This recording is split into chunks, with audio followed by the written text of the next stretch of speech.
एकं नित्यं विमलमचलं सर्वधी साक्षिभूतं भावातीतं त्रिगुणरहितं सद्गुरुं तं नमामि। सदाशिवसमारम्भां शङ्कराचार्यमध्यमाम् अस्मदाचार्यपर्यन्तां वन्दे गुरुपरम्परां वन्दे गुरुपरम्पराम्।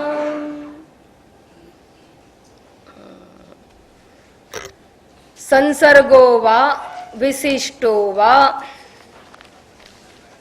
कयो श्लोक? 75। संसर्गो वा विशिष्टो वा वाक्यार्थो न अत्र सम्मतः। अखंडैकरसत्वेन वाक्यार्थः विदुषां मतः। મહાવાક્યની વિચારણા ચાલી રહી છે. બંધનકારક અને મુક્તિદાયક જીવની 7 અવસ્થાઓ જે વર્ણવવામાં આવી હતી એમાં અપરોક્ષ જ્ઞાન એ કેટલામી અવસ્થા? 5મી. બહુ પહેલાનું ક્યાં પૂછો છો? 5મી અવસ્થા હતી.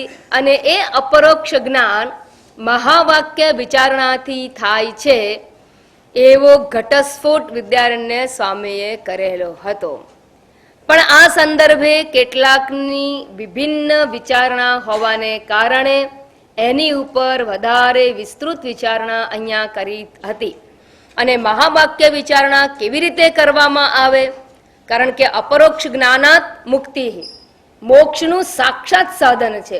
અને એવું હોવાને કારણે મહાવાક્યની વિચારણા કેવી રીતે કરવી એનો જે ટોપિક છે એ અહીંયા ચાલી રહ્યો છે. એ ટોપિકને વર્ણવવા માટે વિદ્યારણ્ય સ્વામી એટલે 13મી સદીમાં થઈ ગયા. વિદ્યારણ્ય સ્વામી શંકરાચાર્યજીની ગાદી ઉપર આવેલા. આમ તો શંકરાચાર્ય કહેવાય, પણ ગાદી પરંપરાથી એ શંકરાચાર્ય બન્યા. અને માટે આપણે હંમેશા શંકરાચાર્યજીને આદિ શંકરાચાર્યજી કહીએ છીએ. જેમ જોન 1, જોન 2, જોન 3 એમ પરંપરા ચાલતી હોય, ત્યાં રાજાઓની પરંપરા, અહીંયા આચાર્યોની પરંપરા છે. અને એમાં જ્યારે વિદ્યારણ્ય સ્વામીએ કહ્યું છે એવું કહેવામાં આવે ત્યારે બધાને એમ થાય કે વિદ્યારણ્ય સ્વામી એટલે હવે તો હમણાંના, અને આદિ શંકરાચાર્ય આપણને ઓથેન્ટિક લાગે. તો એ વખતે પણ એ આચાર્યને થાય કે હું જે કહું છું મારા ખિસ્સાની નથી વાત, પરંતુ જે આદિ શંકરાચાર્યજી કહી ગયા છે, અર્થાત પરંપરાગત આચાર્યોએ જે અર્થ આપ્યો છે એ જ અર્થને હું અહીંયા સ્પષ્ટ કરી રહ્યો છું. એવું સમજાવવા માટે એમણે વાક્યવૃત્તિ જે આદિ શંકરાચાર્ય રચિત હતી એ વાક્યવૃત્તિના એઝ ઇટ ઇઝ શ્લોકો અહીંયા મૂકી અને આપણને સમજાવવામાં પ્રયત્ન કર્યો કે શંકરાચાર્યજીએ જે કહ્યું છે એ જ હું કહી રહ્યો છું. આત્મજ્ઞાનની પ્રાપ્તિ, અપરોક્ષ આત્મજ્ઞાનની પ્રાપ્તિમાં અમારા વચ્ચે કોઈ મતભેદ નથી. અને એવું સમજાવવા માટે વાક્યવૃત્તિના શ્લોકો સમજાવવામાં આવ્યા. અને એ વાક્યવૃત્તિના શ્લોક મળે એમાં આ શ્લોક પણ છે, સંસર્ગો વા વિશિષ્ટો વા. કારણ કે આ વાત બહુ મહત્વની છે કે જ્યારે અપરોક્ષ જ્ઞાન માટે મહાવાક્યનો ઉપદેશ આપવામાં આવે ત્યારે સીધો મહાવાક્યનો ઉપદેશ આપણને ગ્રાહ્ય કે સુપાચ્ય બનતો નથી. આ ઘડિયાળ છે એવી રીતે તું ભગવાન છે એવું કોઈને કહીએ તો ક્યાંનું ખસી ગયું. તું ઈશ્વર છે તો એમ જ લાગે ખસી ગયું છે. હું ભગવાન છું, જવા દે કે સાંભળવા જેવું લાગતું નથી. કેમ એવું થાય છે? કારણ કે હું મર્યાદિત, અલ્પશક્તિમાન, અલ્પ લિટલ બુદ્ધિ, અને એવી વ્યક્તિ ભગવાન જે સર્વવ્યાપક, સર્વશક્તિમાન એ કેવી રીતે હોઈ શકે?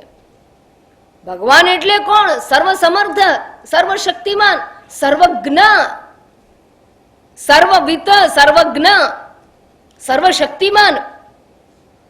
અને આપણે તો બોલીએ તો કોઈ સાંભળે નહીં. પાપડ તો દૂરનો રહ્યો, પણ બોલીએ તો કોઈ સાંભળે નહીં, એટલી તો લિટલ પાવર છે આપણી પાસે. અને આવું હોવાને કારણે સીધે સીધું આ વાક્ય આપણા ગળે ઉતરે નહીં.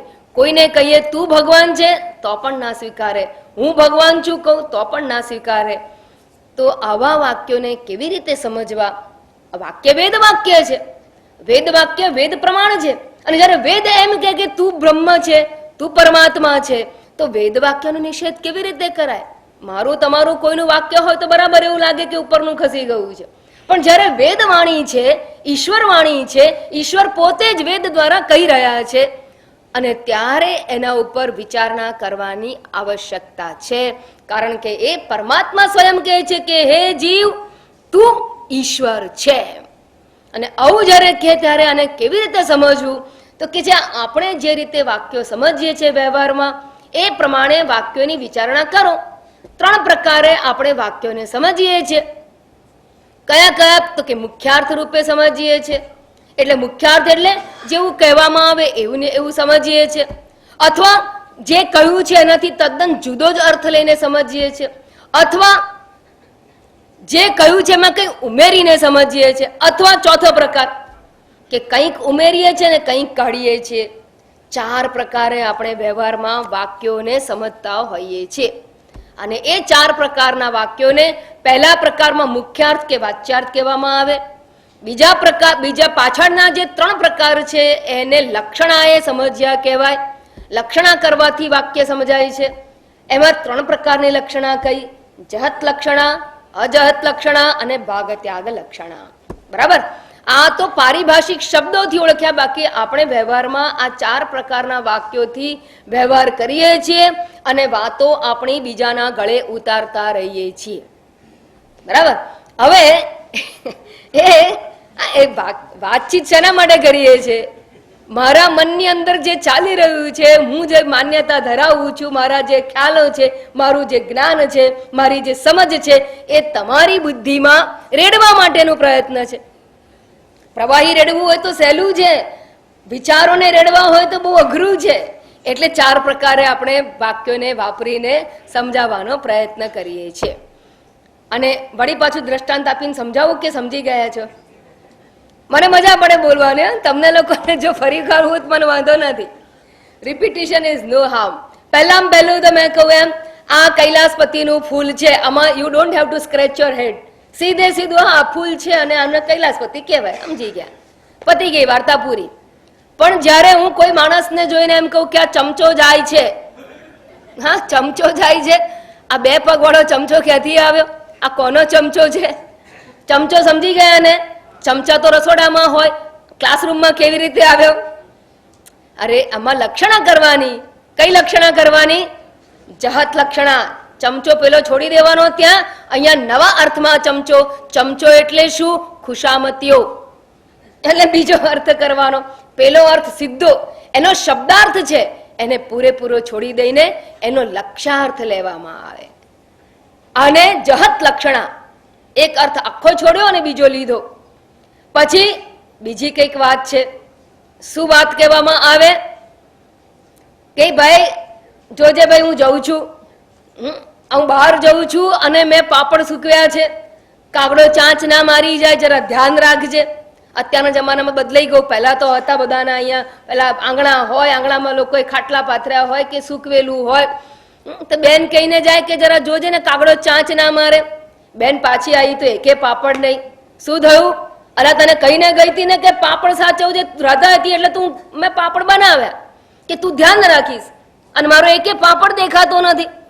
મેં બધું તમે કહું એ પ્રમાણે કર્યું છે. મમ્મીને કચકચ કરવાની ટેવ પડી ગઈ. મેં તને કહું તું ને કાગડાથી બચાવજે, મેં એ તો કર્યું તું. એક પણ કાગડાને આવવા નથી દીધો. પાપડ ક્યાં ગયો? કૂતરો ખાઈ ગયો. અલ્યા ડફોડ, કાગડાથી બચાવજે એનો અર્થ શું થયો? કોઈ પણ પ્રાણીથી મારા પાપડ બચવા જોઈએ. પાપડ બચવાનો હેતુ છે, એકલા કાગડાથી એવું નહીં. કૂતરાથી પણ બચાવવાનું. અર્થાત કાગડો તો ખરો જ ખરો, ઉપરાંત કૂતરાને પણ સમજી લેવાનું, ચોરને પણ સમજી લેવાનું, ગાયને પણ સમજી લેવાની, બધાને સમજી લેવાનું. અને શું કર્યું? એક વસ્તુ તો રાખી, બીજી ઉમેરી.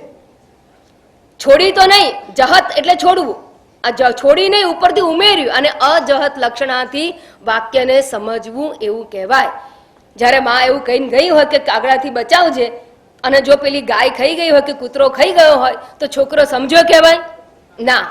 એના ભેજામાં ઉતારવા માટે તમે અજહત લક્ષણા વાપરી પણ એ લક્ષણા ના કરી શક્યો, ખાલી વાચ્યાર્થ કર્યો તો એનો અર્થ બરાબર સચવાયો નહીં, ધ્યેય પ્રાપ્તિ થઈ નહીં. એટલે લક્ષણા જો કરવામાં આવે તો જ તમારું ધ્યેય સિદ્ધ થાય. કઈ લક્ષણા કરવામાં આવે? અજહત લક્ષણા કરી હોત પેલા છોકરાએ વાક્ય સાંભળીને તો એનું ધ્યેય સિદ્ધ થયું હોત. સમજી ગયા ને? બસ. અને નંબર 3 માં તો એક જ એક્ઝામ્પલ છે, વન એન્ડ ઓનલી. સોયમ દેવદત્તા, તે આ માતાજી છે જેમણે 10 વર્ષ પહેલા અહીંયા ક્લાસ ચાલુ કરેલો હતો. સોયમ માતાજી, આયમ ને એશા. તો તે આ છે, તે આ, એમાં મારું કેટલું બધું બદલાઈ ગયું હશે. પહેલા ફાટ દોડતી હતી, હવે તો ઉતરતા ઉતરતા એમ થાય છે કે અહીંયા દુખે, ચીચુડ ચીચુડ ચીચુડ ચાલે, બધું બદલાઈ ગયું છે. તો તે આ બે એક કેવી રીતે થયા? પેલું શરીર અને અત્યારનું શરીર એને બાદ કરીને જે વ્યક્તિત્વ હતું એને તમે સ્વીકારો છો. બરાબર? આને કહેવાય ભાગ ત્યાગ. એક વસ્તુ તો રાખો છો, હું તો હું જ છું, પણ આ દેહપણું જે હતું ને એને બાદ કર્યો અને મારામાં રહેલા હું પણ આને સ્વીકાર્યો અને દેહત્વનો બાદ કર્યો. કારણ કે પરિવર્તનશીલ છે, બદલાયેલું છે, જુદું છે, વિરોધી છે. એ વખતે માથાના વાળ એટલા બધા ધોળા નહોતા, હવે તો થઈ રહ્યા છે, તો બદલાઈ ગયું. તો તમે આ ભાગ ત્યાગ લક્ષણા પણ વારંવાર કરતા રહ્યા છો. એવું નથી કે ભાગ ત્યાગ લક્ષણા દેવદત્ત પાસે જ છે. હા, એ તો બધે ચાલી રહી છે, વ્યવહારમાં પણ એવા ચાલી રહી છે. તો અમુક વસ્તુનો ત્યાગ અને વાક્યની અંદર રહેલા અમુકનો ત્યાગ અને અમુકનો સ્વીકાર, એને ભાગ ત્યાગ લક્ષણા દ્વારા વાક્ય સમજ્યા કહેવાય. હવે મહાવાક્ય સમજવાનું છે તો આ 4 પ્રકારમાંથી કયા પ્રકારનું વાક્ય કરવો? જો આમાં આ વસ્તુ નહીં સમજો તો પેલા પાપડ ચવાઈ ગયા એમ બધું ચવાઈને ખલાસ થઈ જશે ને ધ્યેય સુધી પહોંચી શકાશે નહીં. એટલે અહીંયા આચાર્યોએ વાક્યની વિચારણા કરી અને કહેવામાં આવ્યું કે આ મહાવાક્ય છે એ લક્ષણા દ્વારા સમજવાનું વાક્ય છે, સીધે સીધું વાચ્યાર્થ સમજાશે નહીં. આ પુષ્પ છે એ પ્રકારનો વાચ્યાર્થ અહીંયા ઘટાવાશે નહીં. તું ઈશ્વર છે એવું કહીએ છીએ ત્યારે સીધે સીધો વાચ્યાર્થ નહીં ઘટાવવાનો. કઈ લક્ષણા કરવાની? ઓહો, એટલે સમજ્યા, જહત લક્ષણા છોડી દેવાનું, ખાલી સાંભળવાનું. ના, એવું પણ નહીં. બામ જાય છે એવું પણ નહીં. બામની બાટલી છોડીને માણસ લેવાનો એવું નહીં. તો હા, તો અજહત લક્ષણા કઈ ઉમેરવાનું? તો કે એ પણ નહીં. ભાગ ત્યાગ લક્ષણા કરીને સમજવાનું છે.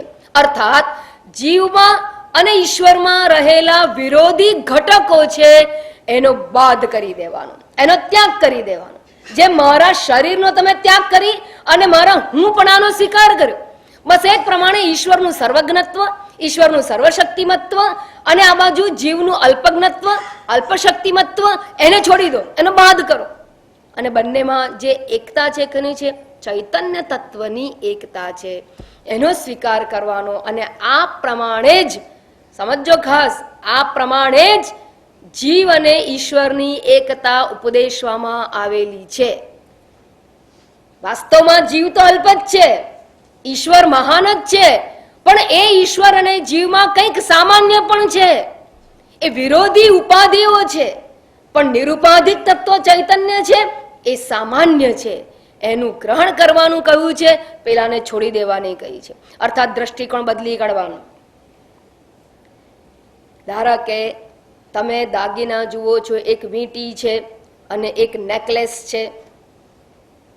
આ સોનું કેવું છે, આ સોનું કેવું છે? બંને એક જ છે. આ 24 કેરેટનું છે, આ 24 કેરેટનું છે, બંને એક જ છે. શું બંને એક છે? વીંટી અને નેકલેસ બંને એક જ છે. હવે તમે કોઈને પૂછો વીંટી નેકલેસ બંને એક કહેવાય? નેકલેસ અને વીંટી હરખું સોનું હોય? ના, લઠ્ઠા જેવી વીંટી એ ના પહેરાય. હા, અને સાવ ચેન પતલી હોય એ પણ નકામી તૂટી જાય એવી હોય. જ્યારે નેકલેસ કે છે અને વીંટી એક છે, કયા દ્રષ્ટિકોણથી થયું? માત્ર સોનું દ્રષ્ટિકોણ. તમે સોનાનું વજન નથી જોતા, સોનાનો આકાર નથી જોતા, વજન અને આકાર બંનેનો ત્યાગ કરો છો, પણ quality of the gold is same. એ જ પ્રમાણે ઉપાધિ નાની, ઉપાધિ મોટી, એને નથી જોવાની, પણ બંનેનું જે સબસ્ટન્સ છે, જેના લીધે બંને છે, બંને ઉપાધિઓનો આધાર જે છે, એ ચૈતન્યની એકતા કહેવામાં આવેલી છે. અને એવી રીતે સ્વીકારવાનું, જેમ તમે વીંટી અને નેકલેસમાં કર્યું, એ જ પ્રમાણે જીવ અને ઈશ્વરમાં એકતા સમજવાની છે. અને ભાગ ત્યાગ લક્ષણા દ્વારા મહાવાક્યનો ઉપદેશ સમજ્યા એમ કહેવાય. બરાબર. પછી બીજા પ્રકારની વિચારણા કરવામાં આવી કે વાક્ય છે એ 3 પ્રકારના છે. વાક્ય રચના, 3 પ્રકારની વાક્ય રચના. વાક્યને સમજવા માટે લક્ષણા કરવાની વાત બરાબર. હવે વાક્ય રચના 3 પ્રકારની છે: સંસર્ગ વાક્ય, વિશિષ્ટાર્થબોધક વાક્ય અને અખંડૈક રસ વાક્ય. અખંડૈક રસ વાક્ય, વિશિષ્ટાર્થબોધક વાક્ય અને સંસર્ગ વાક્ય. સંસર્ગ વાક્ય એટલે શું? જેમાં વિભિન્ન ઘટકો જુદી જુદી રીતે સંકળાયેલા હોય. દાખલા તરીકે રામ વનમાં ચાલીને લક્ષ્મણ સાથે, સીતા અને લક્ષ્મણની સાથે અયોધ્યા નગરમાંથી જઈ રહ્યા છે. બરાબર. તો આમાં અયોધ્યા નગર, રામ, સીતા, લક્ષ્મણ, જંગલ, આ બધા પદો છે, વિભિન્ન પદો. પણ વિભિન્ન પદો એકબીજા સાથે વિભિન્ન વિભક્તિઓ દ્વારા સંકળાઈને એક વાક્ય બને છે, સંબંધિત છે. સંકળાઈને એટલે સંબંધથી. હવે આ જે કારક દ્વારા સંબંધિત થઈને વાક્ય બન્યું એને સંસર્ગાર્થ બોધક વાક્ય કહેવામાં આવે છે. આ મહાવાક્ય સંસર્ગાર્થ બોધક વાક્ય છે તો કે ના, તે તું છે, તે સર્વનામ છે, તત્ત્વમ અસી. તું સર્વનામ છે અને તે અને તું સર્વનામ બંને કર્તા વિભક્તિમાં છે. પહેલી વિભક્તિ. વિભક્તિ ખબર પડે છે? થોડું સંસ્કૃત આવડતું હોય તો આ વાક્યને સમજવાનું, ના હોય તો છોડી દેશો, ચાલશે. આપણે આગળમાં એટલે જ વાત ફરી કરી કે એટલું સમજશો તો પણ ચાલશે. પણ જો સંસ્કૃતનો પરિચય હોય તો વિભક્તિ પ્રત્યયોને કારક કહેવામાં આવે છે. દાખલા તરીકે હું, પછી મને, મારા વડે, મારામાંથી, મારા માટે, મારામાંથી, મારું અને મારામાં. આ પ્રકારે હું ને આપણે વાપરતા હોઈએ છીએ. શબ્દ હું છે, પણ હું માટે આપણે મને, મારા વડે, મારા માટે, મારામાંથી, મારું, મારામાં, એવી રીતે વાક્ય પ્રયોગ કરીએ છીએ. આ જે મેં મને, મારા માટે, મારામાંથી, મારા વડે, મારામાં, મારું, આ બધું કહ્યું, એને વિભક્તિ પ્રત્યયો કહેવામાં આવે. બરાબર. હવે હું એ પહેલી વિભક્તિ કહેવાય. એમ તું પહેલી વિભક્તિ, તને, તારા માટે, તારામાં, તારામાંથી, એ બધા બીજા વિભક્તિ પ્રત્યયો છે. બધી વાતો આપણે નહીં કરીએ. એમ તે પહેલું કર્તા વિભક્તિ, પહેલી વિભક્તિ. પછી તેના માટે, તેને, તેનું, તેના વડે, આ બધું જે છે વિભક્તિ પ્રત્યયો છે. એની ચર્ચા નહીં. પણ તું, હું અને તે, આ ત્રણે પહેલી વિભક્તિ કહેવાય. બરાબર. હવે આ જે તે તું છે એમાં તે અને તું બંને પહેલી વિભક્તિમાં છે, એક જ વિભક્તિમાં છે. અને એક જ વિભક્તિમાં હોવાથી એને સમાન અધિકરણ કહેવામાં આવે છે. વિભક્તિઓને અધિકરણ સમાન વિભક્તિમાં છે એટલે સમાન અધિકરણમાં છે. એટલે આ વાક્ય સમાનાધિકરણને કહેવામાં આવે છે. સમજી ગયા? હવે તે તું છે એમાં સમાન અધિકરણ છે.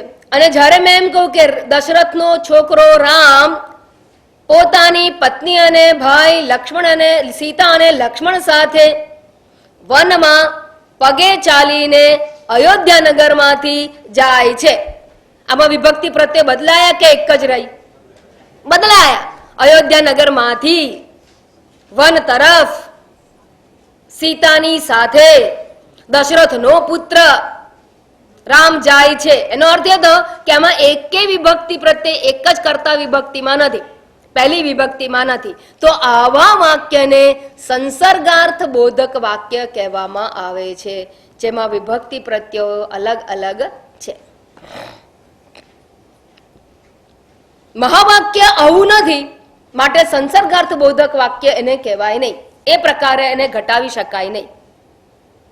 સંસર્ગાર્થ બોધકમાં વ્યયાધિકરણ, વ્યધિકરણ એટલે શું? અધિકરણ બદલાય છે. વ્યધિકરણ વાક્ય કહેવામાં આવે છે. સારું, વિશિષ્ટાર્થ બોધક વાક્ય કહેવાય. વિશિષ્ટાર્થ બોધક વાક્ય કોને કહેવાય એ સમજો. દશરથનો પુત્ર, લક્ષ્મણનો ભાઈ, સીતાનો પતિ, અયોધ્યા નરેશ, ભગવાન રામચંદ્ર આવી રહ્યા છે. હવે આમાં અધિકરણ તો એક જ છે. રામ જ માત્ર કર્તા, અને કર્તા રામના બધા વિશેષણો છે, એટલે બધા વિશેષણો એ કર્તા વિભક્તિમાં જ આવે. દશરથસ્ય પુત્ર, લક્ષ્મણસ્ય ભ્રાતા, સીતાયાહ પતિ, અયોધ્યા નરેશ, રામ આગચ્છતિ, બધા એક જ વિભક્તિ પ્રત્યયમાં છે. અને એ બધા શબ્દો કેવા છે? રામના વિશેષણો છે. અને વિશેષણો દર્શાવતું જ્યારે વાક્ય હોય એને વિશિષ્ટાર્થ બોધક વાક્ય કહેવામાં આવે છે. હવે મહાવાક્યને જુઓ, વિભક્તિ તો એક જ છે. આમાં જેમ છે એમ પેલામાં પણ વિભક્તિ એક જ છે, પણ આ વિભક્તિમાં વિશેષણ વિશેષ્ય ભાવ છે. રામ અને રામના વિશેષણો, તો તે અને તું એકબીજાના વિશેષણ છે. મહાવાક્યમાં બે શબ્દ છે. અસી તો ક્રિયાપદ છે, તે તું છે તો ક્રિયાપદ છે, પણ તે અને તું એ વિશેષણ છે. અને જો વિશેષણ હોય તો થાય શું ખબર છે? જેમ આ લાલ સફેદ ફૂલ, અને સફેદ એ આ ફૂલનું વિશેષણ હોય તો સફેદ ગુણ છે એ વિશેષ્યમાં હોય. અને જ્યારે તમે એમ કહો કે તું એ વિશેષણ છે તે પરમાત્માનું, તો બધા જેટલા તુના ગુણો છે એ તેમાં આવી જાય. એનો અર્થ કે પેલો તું કેવો છે? રડતો, માયકાંગલો, નિર્બળ, દુખી, સંસારી. ભગવાન કેવા થઈ જાય? બધાના તું એવા જ છે. તો ટોટલ તું ભગવાન છે. અને ટોટલ તું થઈ જાય તો કેવો થાય? ભગવાન મહાસંસારી થઈ જાય. ભગવાન આખો વખત રડતો જ હોય. એ ભગવાનને કોણ પૂજે જે રડતો હોય? એને કોણ પૂજે? મહાસંસારી થઈ જાય. તો તું અને તે સમાન વિભક્તિ પ્રત્યે હોવા છતાં, એક અધિકરણમાં હોવા છતાં એમાં વિશેષણ વિશેષ્ય ભાવ સંબંધ નથી, માટે એ પ્રકારનું પણ આ વાક્ય કહેવાય નહીં. તો કયા પ્રકારનું વાક્ય? તો કે છે અહીંયા સંસર્ગ. હવે શ્લોક જો, સંસર્ગ વિશિષ્ટ વા વાક્યાર્થ અત્ર ન સંમત ન અત્ર સંમત, એટલે એ સંમત નથી. આ વાક્ય પેલા વાક્યમાં ઘટાવી શકાય તેમ નથી. પરંતુ અખંડૈક રસત્વેન વાક્યાર્થ, તો મહાવાક્યનો વાક્યાર્થ કેવી રીતે છે? અખંડૈક રસત્વેન, અર્થાત એ બંનેની અંદર અભેદ, અખંડ એક રસત્વ એટલે તે અને તું એ બંનેમાં અભેદ દર્શાવનારું આ વાક્ય છે. જેમ સોયમ દેવદત્તમાં તે જ આ દેવદત્ત છે. જેમ પેલું તમે કોઈને કહો કે આ એ જ માતાજી છે, એમાં ઐક્ય છે, ઐક્ય બતાવો છો, આ એ જ છે, આ તે જ દેવદત્ત છે, એમાં ઐક્ય છે. એમ હે જીવ, તું પરમાત્મા, તે પરમાત્મા છે, એમ બંનેમાં એકત્વ દર્શાવનારું જ માત્ર વાક્ય છે. તો ત્રણ પ્રકારના વાક્યો હોય, એમાં પણ અહીંયા અખંડેક રસ રૂપે જ વાક્યાર્થ એ વિદ્વાનોને સંમત છે. વિદ્વાનોને સંમત છે એમ કહીને અહીંયા વિદ્યારણ્ય સ્વામી ભગવાન વેદવ્યાસનો ઉલ્લેખ કરે છે. કારણ કે ભગવાન વેદવ્યાસે બ્રહ્મસૂત્રની અંદર આ વાતની વિચારણા કરેલી છે, અને એમને ધ્યાનમાં રાખીને કહે છે કે વિદ્વાનોને આ જ મત સંમત છે કે જીવાત્મા અને પરમાત્માની એકતા જ સંભવ છે. અને એ જ અર્થમાં મહાવાક્યનો ઉપદેશ અપાયેલો છે, બીજી કોઈ રીતે અપાયો નથી. એટલે એક સ્પષ્ટ સમજ હોવી જોઈએ વેદાંતીઓને, સમજનારાને, કે અહીંયા જીવાત્મા અને પરમાત્મામાં જરા પણ ભેદ કહેવામાં આવેલો નથી. સાથે સાથે એ પણ સમજવાનું અહીંયા ઉપાધિની એકતા પણ કરેલી નથી, નિરુપાધિક ચૈતન્ય તત્વની જ એકતા કહેવામાં આવેલી છે. કારણ કે વેદાંતી તત્વદર્શી છે, તત્વ દર્શન કરનાર છે. જેમ પેલા 24 કેરેટના સોનાનું દર્શન કરીને એકતા કહેવાય. પરપોટો અને સાગર બંને એક છે. કઈ દ્રષ્ટિથી? પાણીની દ્રષ્ટિથી છે, તત્વની દ્રષ્ટિથી છે, જરા પણ ભેદ નથી. અને 100% તમે કહી શકો કે તરંગમાં જે પાણી છે એ જ સમુદ્રનું પાણી છે. એમ 100% કહી શકો કે વીટીમાં જે સોનું છે એ જ નેકલેસનું સોનું છે. એ જ પ્રમાણે જીવમાં જે તત્વ છે એ જ પરમાત્મા છે, બીજું કોઈ તત્વ નથી. બંનેમાં એક જ તત્વ છે અને એ તત્વની એકતા કહેવામાં આવેલી છે, એમાં જરાય ભેદ નથી. બરાબર? સારું, હવે આગળ વાત કરવામાં આવે છે.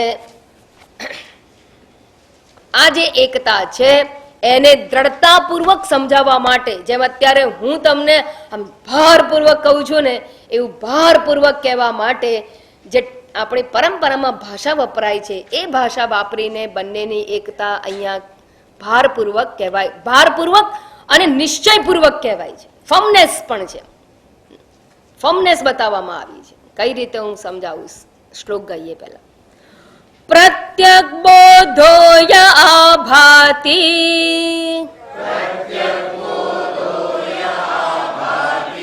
પ્રત્યક બોધોય આભાતિ,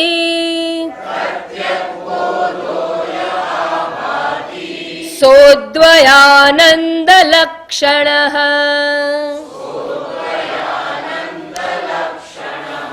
સોદ્વયાનંદ લક્ષણઃ, અદ્વયાનંદ રૂપશ્ચ,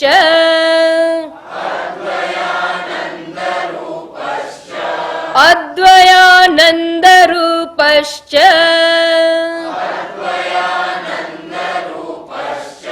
પ્રત્યક બોધૈક લક્ષણઃ, પ્રત્યક બોધૈક લક્ષણઃ, પ્રત્યક બોધોય આભાતિ, સોદ્વયાનંદ લક્ષણઃ,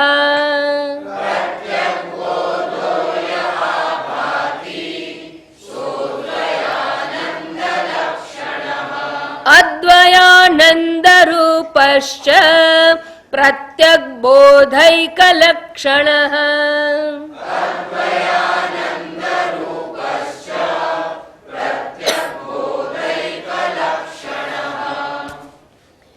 પ્રત્યક બોધ યહ આભાતિ, યહ પ્રત્યક બોધ આભાતિ. હે જીવ, તું ઈશ્વર છે એવું જયારે કહે છે ત્યારે કોની વાત કરે છે? કયા નિરુપાધિકની વાત કરે છે? ઉપાધિ તમે કોને કહો છો અને નિરુપાધિક તત્વ એટલે કોની એકતા કહો છો ઈશ્વર સાથે? તો અહીંયા કહે છે પ્રત્યક બોધ.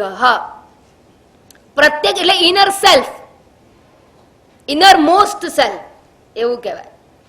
પ્રત્યક, પ્રત્યક એટલે જેની અંદર પછી તમે ના જઈ શકો. આ શરીર, શરીરને જાણનારો મન, શરીરને જોનાર આંખ, આંખને જાણનાર મન, મનને જાણનાર, અંદર જાઓ છો ને તમે, શરીરની અંદર ઇન્દ્રિય, ઇન્દ્રિયમાં મન, મનની અંદર બુદ્ધિ, બુદ્ધિની અંદર એ જે છે એની અંદર, હા એની અંદર ના હોય. બસ હવે ઇનર મોસ્ટ શું થયું? હું. કોણ હું? જે બુદ્ધિનો પ્રકાશક, મનનો પ્રકાશક, ઇન્દ્રિયનો પ્રકાશક એવું જે ચૈતન્ય સર્વાંતરત્વમ, સર્વની અંદર રહેલું, સર્વ પ્રાણીઓની અંદર અને સર્વ ઉપાધિની અંદર આંતરતમ જે તત્વ છે જેને હું રૂપે ઓળખાવવામાં આવે છે, જે હું બદલાતો નથી એવો હું. શરીરને હું કહીએ ને ઇન્દ્રિયને હું કહીએ. હું આંધળી છું તો ઇન્દ્રિયને હું કહ્યું, હું જાડી છું તો શરીરને હું કહું, બરાબર? હું દુખી છું મનને હું કહું. આ મારો ફ્લક્ચ્યુએટ થનારો હું છે. પણ બધાનું સાક્ષી ચૈતન્ય જે હું છે તે, હા એ બદલાતો નથી. એવો જે હું, જે સાક્ષી ચૈતન્ય રૂપે રહેલું એને પ્રત્યક્ષ ચૈતન્ય કે પ્રત્યક્ષ બોધ કહેવામાં આવે છે. તો પ્રત્યક્ષ બોધ યહ આભાતિ, આ સમંતાત ભાતિ, નિત્ય ભાતિ, નિત્ય રહેલું ચૈતન્ય. આંખ તો મેં કહું એમ કે અંધળા થઈ જાય તો આંખ જ્યોતિ બંધ થઈ જાય, પણ આ જે ચૈતન્ય છે એ કદાપી એનો લોપ થતો નથી, એ લય પામે નહીં. મનનો તો લય થઈ જાય સુષુપ્તિ વખતે, પણ જેનો લય થતો નથી, જેની અલય સત્તા છે, એવું જે અંતરતમ ચૈતન્ય છે એને પ્રત્યેક બોધ. બોધ એટલે ચૈતન્ય, બોધ એટલે જ્ઞાન સ્વરૂપ, જ્ઞાન સ્વરૂપ એટલે ચૈતન્ય સ્વરૂપ, ચૈતન્ય એટલે પ્રકાશ સ્વરૂપ. બધા પર્યાય શબ્દો છે. પ્રકાશક કો, ચૈતન્ય કો, જ્ઞાન સ્વરૂપ કો, એને બોધ કહ્યું છે. એ બોધ ચૈતન્ય તત્વ જે છે, બોધરૂપ જે તત્વ છે એ કેવું છે? પ્રત્યક્ષ. પ્રત્યક્ષ એટલે શું? પરોક્ષ નથી, પ્રત્યક્ષ નથી, પણ પ્રત્યક્ષ એમ કહેવામાં આવે છે. પ્રત્યક્ષ અને પરોક્ષથી પર એવું જે ચૈતન્ય એને પ્રત્યક્ષ ચૈતન્ય કહેવામાં આવે છે. અને યહ એ તમે જાણો છો કે નહીં? એને તમે ઓળખો છો? એને તમે ઓળખો છો? એ જ હું. અરે મારાથી જુદું હોય તો મારે ઓળખવાનો પ્રશ્ન છે, એને ઓળખવાનો પ્રશ્ન જ નથી. અરે એ છે માટે બધું ઓળખાય છે. એ ચૈતન્ય છે, હું એ ચૈતન્ય છું માટે હું બધાને જાણું છું, માટે હું મારા મનને ઓળખું છું, માટે હું મારી ઇન્દ્રિયને જાણું છું, માટે હું જગતને જાણું છું. એવું જે ચૈતન્ય હું છે, પ્રત્યેક ચૈતન્ય તત્વ, યહ આભાતિ, સ્વયં ભાતિ, એને ઓળખવાની જરૂર નથી. સ્વયં ભાતિ, નિત્ય ભાતિ, સદા ભાતિ, સ્વયં ભાતિ. સ્વયં ભાતિ, નિત્ય ભાતિ અર્થાત સત સ્વરૂપ છે. ભાતિ અર્થાત પ્રકાશે છે, અર્થાત ચૈતન્યની હાજરી નિત્ય છે, અને એ ચૈતન્ય સ્વરૂપ છે એટલે સત અને ચિત્ત રૂપે રહેલું છે. અહમ અસ્મિ સદા ભાતિ, સદા ભામી, નોટ ભાતિ, ભામી. એવું જે ચૈતન્ય છે તે સહ, એ કેવું છે? એના લક્ષણો કેવા? એ કેટલા છે? આ ચૈતન્ય કેટલા? એક જ. માતાજી એવું કેવી રીતે બને? તમારી અંદર ચેતન ને મારી અંદર ચેતન બે ના થયા? બે થયા કે નહીં મને કહો? કીડીનું ચેતન અને મારું ચેતન બે થયા કે નહીં? ચલો મારું તમારી વાત તો જવા દો, આપણે તો 2-5 કિલો આમ તેમ, પણ કીડીનું ચેતન અને મારું ચેતન બે થયા કે નહીં? કેમ પેલું તો આટલું અને આવડું મોટું 5 મણની કાયા, બે થયા કે નહીં? હું એમ પૂછ્યું છું, વીટીનું સોનું અને પેલા નેકલેસનું સોનું, કેટલા સોનું? સોનું કેટલું? કેટલા સોનાના કેટલા પ્રકાર થયા?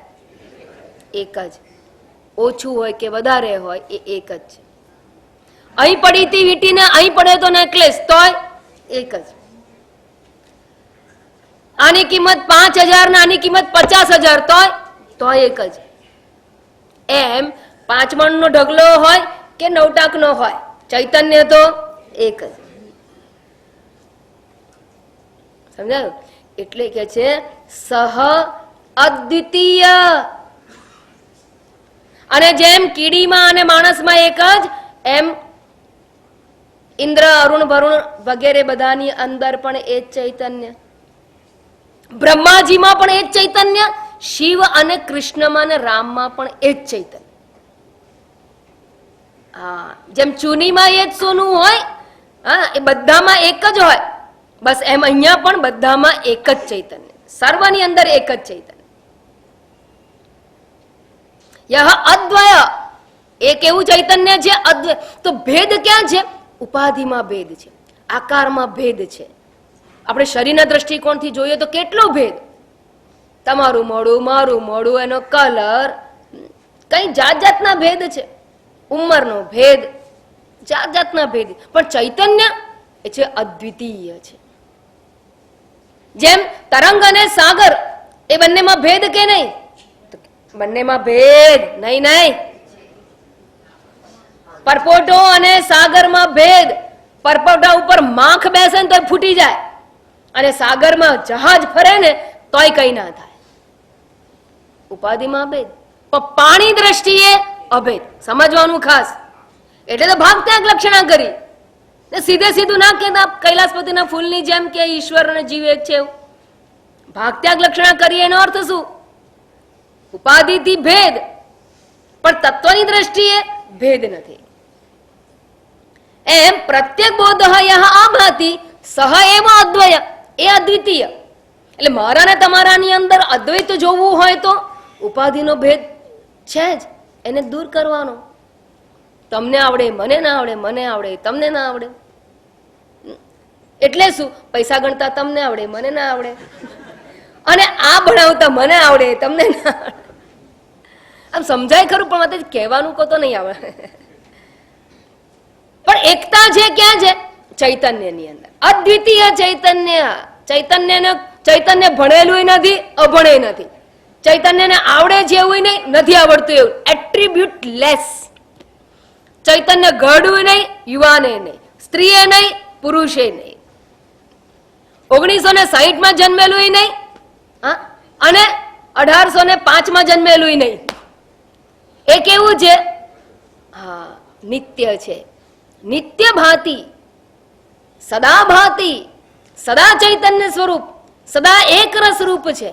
એવું જે ચૈતન્ય છે અદ્વિતીય. અને સાથે સાથે કેવું છે? કાયમ માટે રહેવાનું હોય ને રડતું હોય તો કેવું લાગે? કોઈ આપણે તો કાયમ માટે હોય ને રડતું રહ્યું હોય તો કેવું લાગે? પણ જો હસતું હોય ને તો જતું રહેતો હોય ના ગમે. આ એવું જ છે. આનંદ લક્ષણ. કેમ? દુઃખ છે ને એ કોઈક વાતનું હોય. કોઈ દુઃખી હોય તો આપણે શું પૂછીએ? શાનું દુઃખ છે? શા માટે દુઃખી છો? પણ કોઈ હસતું હોય તો શેનું હસવું આવે? એવું ના. એટલે આમ વધારે પડતું આમ દાંત દેખાડે તો કેવું પડે. પણ કોઈ પ્રસન્ન ચિત્ત હોય એને એવું ના કહેવાય કે કેમ આનંદમાં છો. કેમ આનંદમાં છો એવું નહીં, કેમ દુઃખી છો એવું પૂછીએ. કેમ? દુઃખ આગંતુક છે. આગંતુક છે. એ ફોરેન બોડી છે. હા, એ રિયલ નથી. એ આવેલું છે. એ વાસ્તવમાં સ્વરૂપ નથી. પણ આ અદ્વિતીય તત્વ જે છે એ વાસ્તવમાં તો આનંદ સ્વરૂપ જ છે. કેમ? કારણ કે દુઃખ માટેનું કોઈ નિમિત્ત નથી. હું દુઃખી છું, કેમ? મારું નાક ભજીયા જેવું છે એટલે. તો કેવું જોઈએ? મારે પોપટ જેવું જોઈએ. અરે એ બરાબર, એમાં દુઃખ હોય તમને, પણ ચૈતન્ય સ્વરૂપ આત્મા બધામાં એક સરખો હોય. Attribute less. દુઃખનું નિમિત્ત જ નથી ત્યાં. દુઃખ તો કઈ નિમિત્ત હોય તો દુઃખી થવાય. દુઃખનું નિમિત્ત જ નથી. સદા એક સ્વરૂપ, સદા ભાતિ, ચૈતન્ય સ્વરૂપ, અખંડ સ્વરૂપ, એક અદ્વિતીય, અને માટે આનંદ લક્ષણ. આપણો આનંદ છે એ કેવો છે? વૃત્તિ આનંદ છે. આજે 32 બિનાકા સ્માઇલ છે ને એને વૃત્તિ આનંદ કહેવામાં આવે છે. બિનાકા પછી કોઈ સ્માઇલ આવી જ નથી. કેમ? ધીમે ધીમે મને લાગે ઉડી ગયું.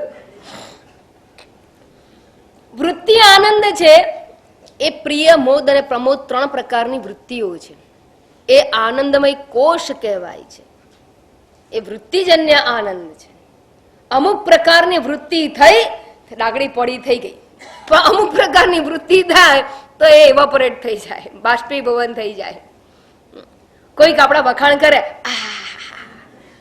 અને કોઈ આપણને જરા અપમાન તો કરે, અથવા કોઈ વાત તો કરે આપણી કોઈને બીજાના કાનમાં, આમ ધુમાડા બહાર નીકળે. ક્યારે એને સંભળાવી દઉં, ક્યારે એને બતાવી દઉં, ક્યારે એને કહી દઉં, ધુમાડા થઈ જાય. આમ મોઢાનું સ્માઇલ નાકમાં નીકળી જાય બહાર. તો આ જે કે ને આગંતુક, આવનારો અને જનારો આનંદ છે એ વૃત્તિજન્ય આનંદ છે. વૃત્તિ આનંદમય હોય તો સુખની અનુભૂતિ થઈ. એ વૃત્તિ ગઈ, ક્રોધાકાર વૃત્તિ આવી અને આનંદ સુકાઈ ગયો. તો એવો જે આનંદ છે એ ઉપાધિનો આનંદ છે, એને આનંદમય કોષ કહેવામાં આવે. પણ જે અદ્વયાનંદ ચૈતન્ય સ્વરૂપ જે તત્વ છે ત્યાં બેસીને જુઓ. જો બેસવું પડે ત્યાં.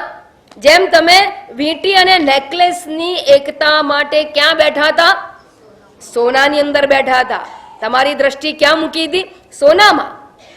આકારમાં નહોતી મૂકી, ત્યાંથી હટાવી લીધી. હા, હવે બરાબર સમજજો.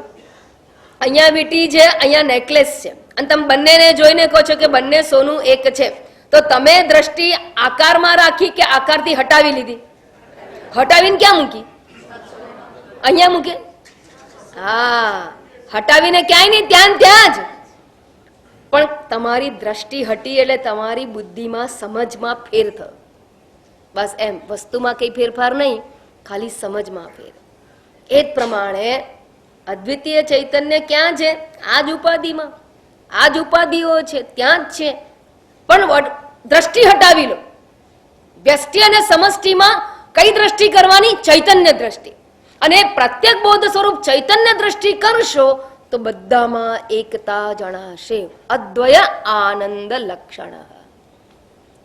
એમાંથી જરા પણ હટાવીને તો ઓછું સોનું, વધારે સોનું, આની કિંમત વધારે, આની કિંમત ઓછી, એકને ગળામાં લટકાવવાનું, એકને આંગળીમાં પહેરવાનું, બહુ ફેરફાર, બહુ ભેદ આવી ગયા. કેટલા બધા ભેદ આવે. જરા પણ દ્રષ્ટિ હટીને પતી ગયું, સંસારમાં પડ્યા. હા, તારી પાસે વધારે સોનું, મારી પાસે ઓછું સોનું. હું તો અહીંયા બધાને લટકાવે, બધાને દેખાડીને આ તો ક્યારે આમ નીચે આંગળી પડી હોય, એ તો આમ કરીએ ત્યારે ખબર પડે. ત્યાં સુધી તો કોઈ ખબર ના પડે નવી મીઠી કરાઈ. સંસારમાં આવી ગયા ક્યારે? દ્રષ્ટિ હટી ત્યારે. ઐક્યની દ્રષ્ટિ હટતાની સાથે પ્રપંચમાં આવી જઈએ તો પ્રત્યેક બોધ આભાતી સહ અદ્વય આનંદ લક્ષણ, એ અદ્વિતીય આનંદ સ્વરૂપ છે. પછી કે છે અદ્વયાનંદ રૂપ, અદ્વિતીય આનંદ. અદ્વિતીય આનંદ એટલે એકમેવ અદ્વિતીય. કોણ? સદૈવ સૌમ્ય ઇદમગ્ર આસીદ એકમેવ અદ્વિતીયમ પરમાત્મા. અદ્વિતીય એટલે પરમાત્મા. અદ્વિતીય આનંદ લક્ષણ કોનું છે? પરમાત્માનું છે. સર્વત્ર પરમાત્મા સમષ્ટિ. પરમાત્માનું લક્ષણ કેમ કહું? એ સમષ્ટિ રૂપ છે એટલે. તો અદ્વયાનંદ લક્ષણ પરમાત્મા એવ અદ્વયાનંદ રૂપ ચ પ્રત્યેક બોધ. એ જ આ પ્રત્યેક જીવાત્માની અંદર હું રૂપે જે ચૈતન્ય સ્ફુરિત થઈ રહ્યું છે, પ્રત્યેક વૃત્તિની અંદર પ્રતિબોધ વિદિતમ મતમ, એ જે ચૈતન્ય છે એ બંને એક લક્ષણ, એ બંનેની એકતા છે. એટલે જયારે ઐક્ય દર્શાવવું હોય, દ્રઢપણે દર્શાવવું હોય તો બંને રીતે કહેવામાં આવે. જે જીવમાં રહેલું ચૈતન્ય છે એ જ સમષ્ટિમાં રહેલું ચૈતન્ય છે, અદ્વયાનંદ લક્ષણ. અને જે અદ્વયાનંદ લક્ષણ પરમાત્મા છે એ જ આ પ્રત્યેગાત્મા રૂપે રહેલું ચૈતન્ય છે, જીવગત ચૈતન્ય છે. એ બંનેની એકતા છે. અને જ્યારે બંનેની એકતા કરી ત્યારે બંને ઉપાધિઓનો ત્યાગ કર્યો. ઉપાધિનો ત્યાગ કર્યો. કઈ ઉપાધિનો ત્યાગ કરીને આ ચૈતન્ય જોવાય? તો કે છે જેમ તમે વીંટીનો આકારને ત્યાગ કરો છો, ત્યાગ કરવાનો એટલે છોડવાનું પણ કઈ નથી, સમજાય છે ને હવે? હા, ખાલી સોના દ્રષ્ટિ કરવાની હોય છે. એમ ત્રણ શરીર અને ચિદાભાસનો ત્યાગ કરવાનો, એને બાદ કહેવાય. એ ત્યાગને બાદ કહેવાય. એટલે આમ છોડવાનું નહીં, છતાં નજર હટાવવાની, એને બાદ કર્યો કહેવાય. અને આ બાજુ સમષ્ટિમાંથી પ્રપંચ સહિત ચિદાભાસનો ત્યાગ. એકમાંથી પ્રપંચ સહિત ચિદાભાસનો ત્યાગ અને બીજામાંથી ત્રણ શરીર અને ચિદાભાસનો ત્યાગ કરવાનો છે.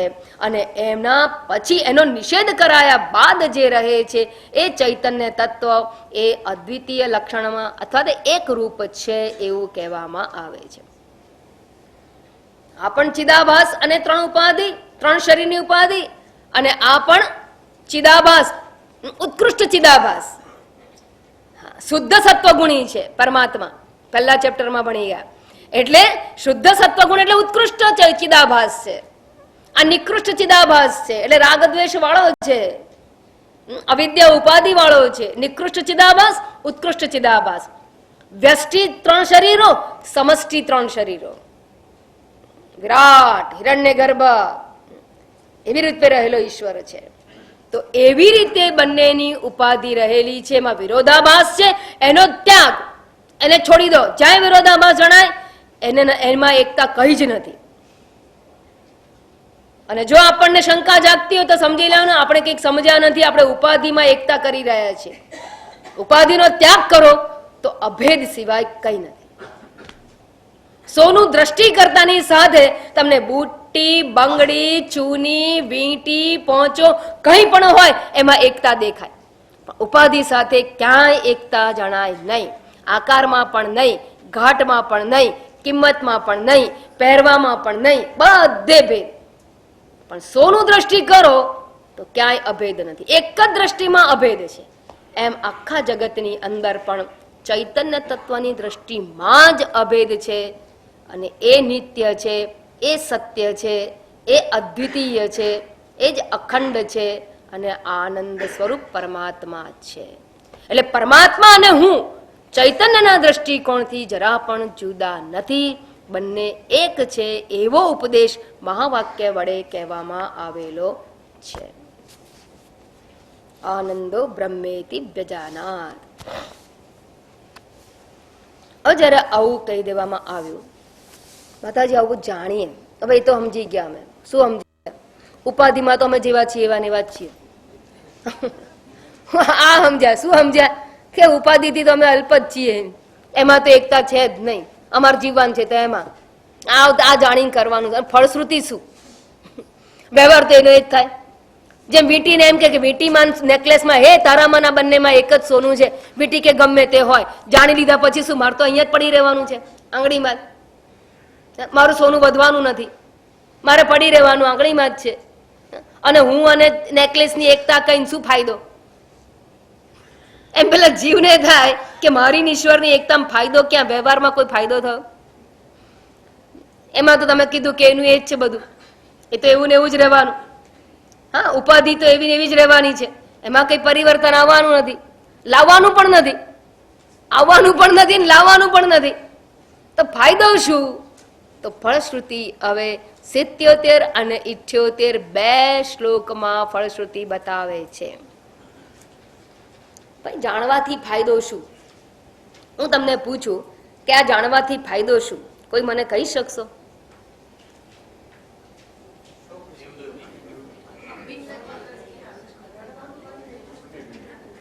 જાણવાથી ફાયદો શું? આ એકતાને જાણવાથી ફાયદો શું? બરાબર છે, ઉત્તર તો આપતા રહ્યા છો, મને ગમ્યું. ઉત્તર જોઈએ મારે. હા, અભિમાન નિવૃત્તિ, શોક નિવૃત્તિ, રડવાનું બંધ થઈ જાય, ભ્રાંતિ નિવૃત્તિ, સંસારની અનર્થતાની ખબર પડે. Simple answer. તમે લોકો બહુ મોટા મોટા આન્સર આપો છો અને હું અપેક્ષા રાખું માત્ર એક simple, very simple answer I want. અને એ સિમ્પલ આન્સર જો આવડે તો હું એમ સમજુ કે તમારી પાસે ક્લેરિટી છે. આ મોટા મોટા જવાબો તો પાછળના પાને જોઈને આપેલા જવાબો કહેવાય, પુસ્તકીય જવાબો કહેવાય. પણ ક્લેરિટી વધે તો સિમ્પલ આન્સર આવડે. આ બધા મોટા જવાબ છે. જાણવામાંથી એક જ ફળશ્રુતિ હોય, અજ્ઞાન નિવૃત્તિ. That's all. તમે તો આગળ નીકળી ગયા કેટલા બધા. પછીનું પહેલા તો સિમ્પલ થાય. કઈ પણ વસ્તુનું જ્ઞાન થાય તો શું થાય? અજ્ઞાનની નિવૃત્તિ.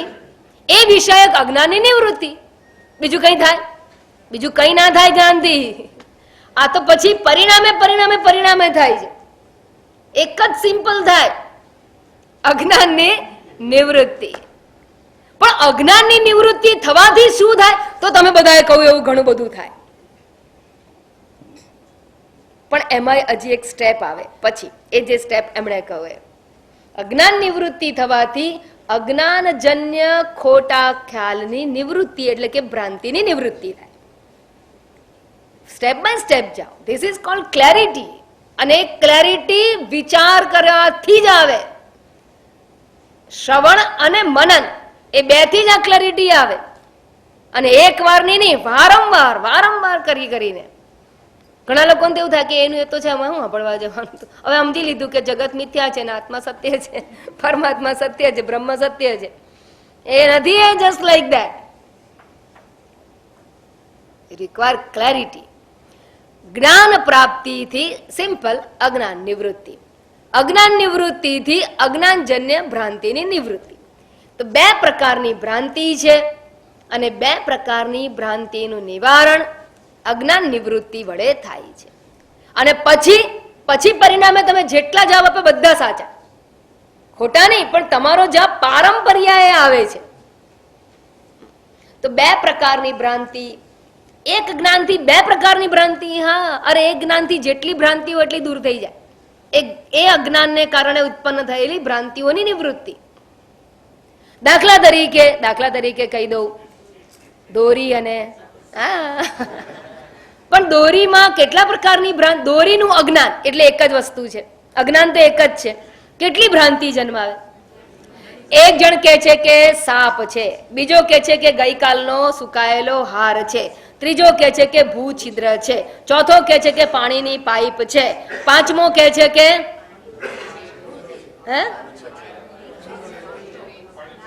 વાયર છે, પછી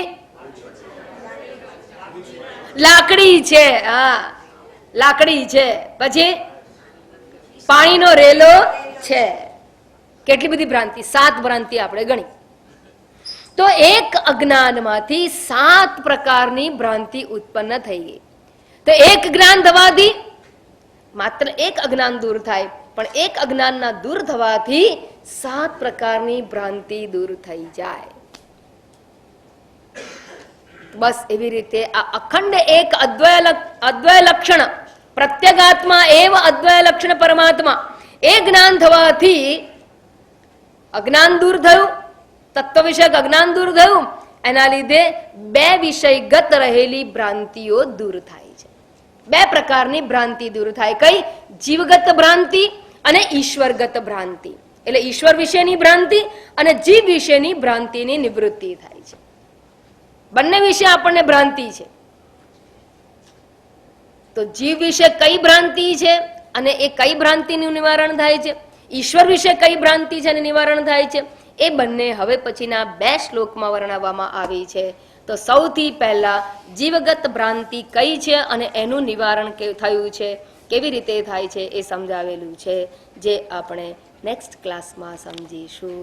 ઓમ પૂર્ણમદ પૂર્ણમિદમ પૂર્ણાત પૂર્ણમુદચ્યતે પૂર્ણસ્ય પૂર્ણમાદાય પૂર્ણમેવાવશિષ્યતે. ઓમ શાંતિ શાંતિ શાંતિ. હરિ ઓમ શ્રી ગુરુભ્યો નમઃ. હરિ ઓમ.